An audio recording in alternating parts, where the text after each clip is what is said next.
Good afternoon, my name is Sergeant Answer, and today we will be going over training and evaluation of your abilities to perform the correct way to orient a map to the ground by Map Terrain Association. The task number is 071 Charlie Oscar Mike 1012. By the end of this training, you should know how to effectively match what you see on a map to what you see on the terrain around you. I will now go over the task and conditions and standards. Task: orient a map to the ground by Map Terrain Association. Conditions: you are a member of a squad that is conducting movement in a field environment, and you have been directed to orient a standard 1x50,000 scale military map to the ground. You do not have an operational compass. Some iterations of this task should be performed in Mop 4. However, we will not be doing that today. There are no special conditions. Standards: hold the map horizontally and match terrain features appearing on the map with physical features on the ground. Orient a map within 30 degrees of magnetic north. There are no special standards. The residual risk assessment today is low. Potential hazards include wildlife, weather, and dehydration. The controls are watching the weather.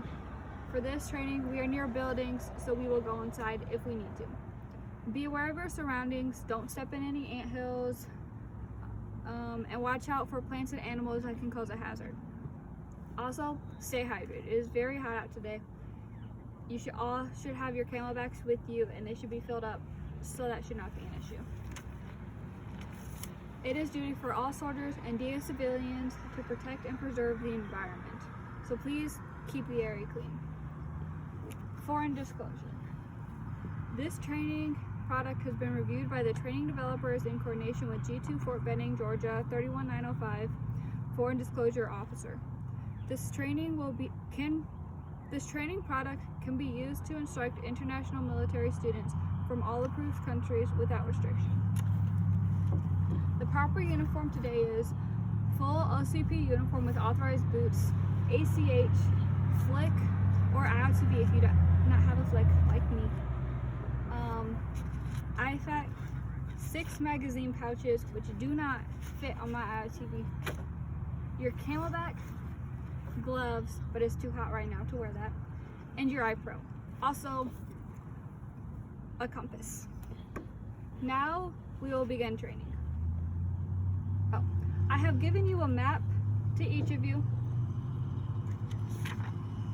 that matches the terrain.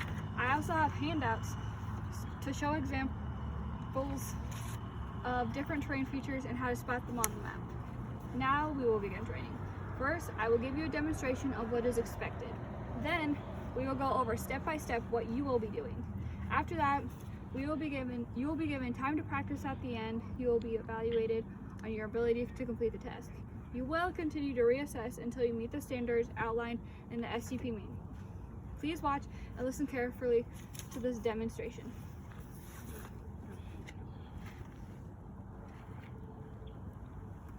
That matches over there. That shows those buildings. That shows this road going back here. This.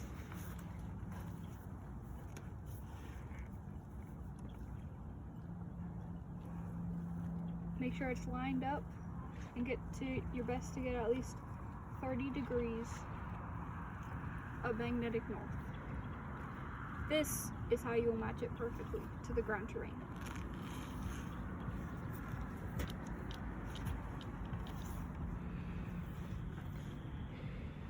The first step in learning how to do this is being able to recognize the terrain features. Major terrain features include hills, saddles, valleys, ridges, and depressions. A hill is an area of high ground. If you stand on a hilltop, the ground slopes away from you in all directions. A map represents the hill with contour lines forming concentric circles. The inside of the small circle is a hilltop, as shown here. A saddle is a dip or a low point between two areas on higher ground. If you stand in the saddle, you have a high ground in two opposite directions and a lower ground in the other two directions. The contour lines on a map representing the saddle are shaped like an hourglass, as seen here. A valley is a group in the land usually formed by a stream or river. If you stand in a valley, you have higher ground in 3 directions and lower ground in 1 direction.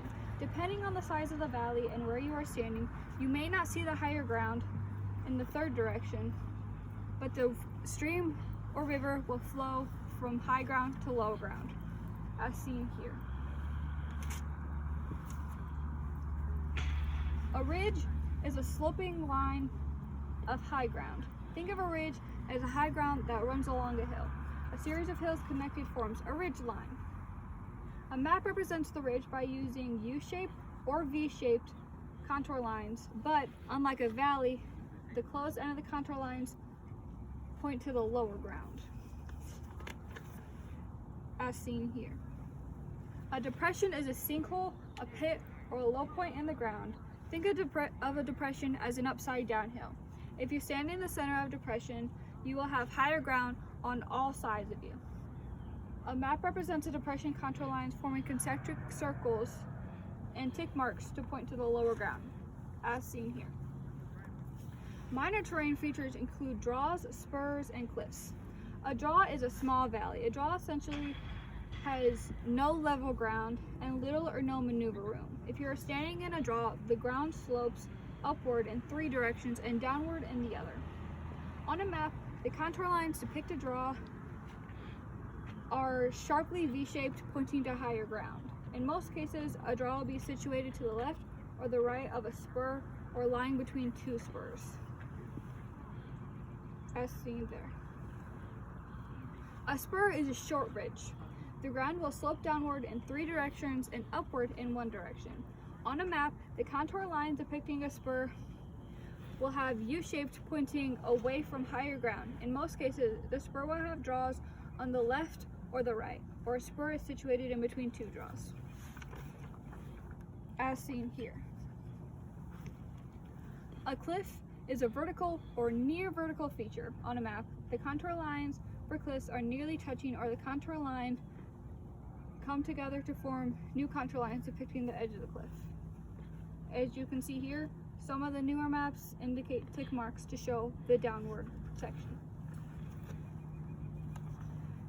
And lastly, supplementary terrain features include cuts and fills. A cut is a man-made feature that cuts through raised ground.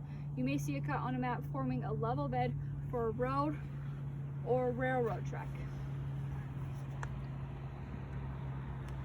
as seen there. A fill is a man-made feature that fills a low area.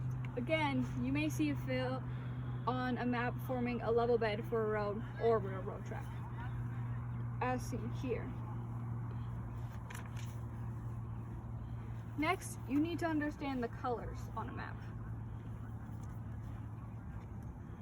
Black is cultural and man-made features other than roads, such as buildings.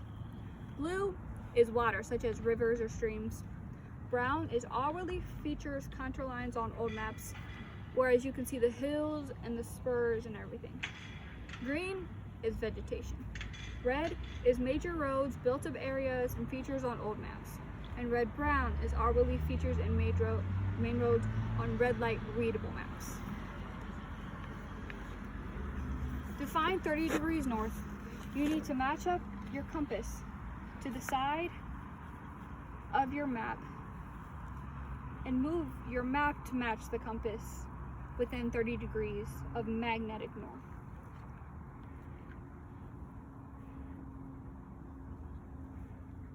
As shown.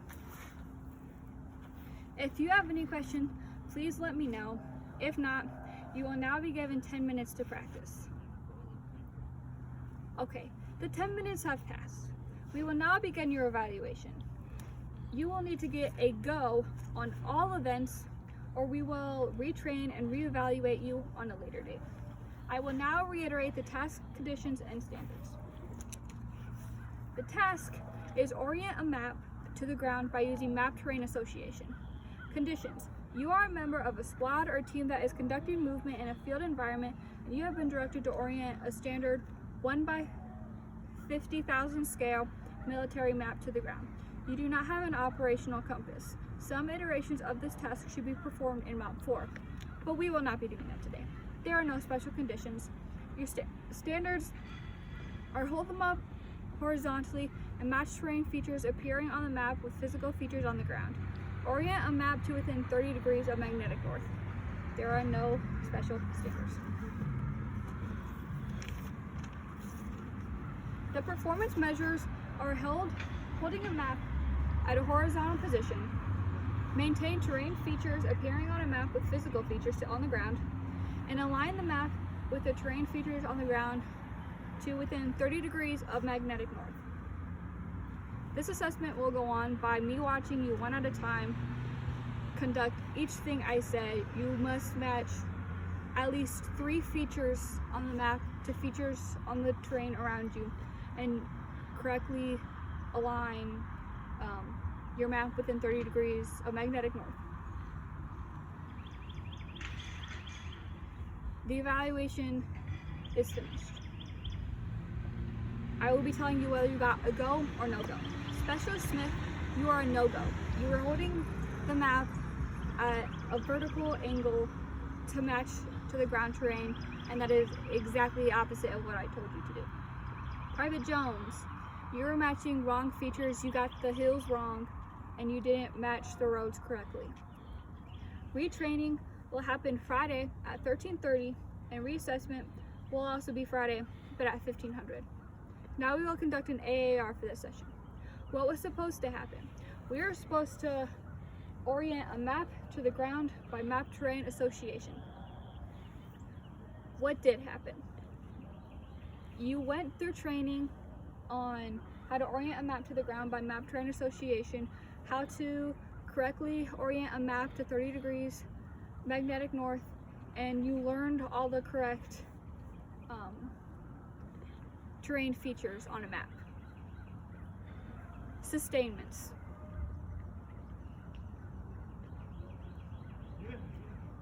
It went good. Everyone had the correct equipment. You probably need to study more next time. Improvements. Do this either earlier in the morning or another time because it is very hot outside right now. So basically what happened was we oriented a map to the ground by map terrain association. Not everybody got it right away, so we will have to retrain, unfortunately. But other than that, all things went well. Thank you for coming to my class and have a great day.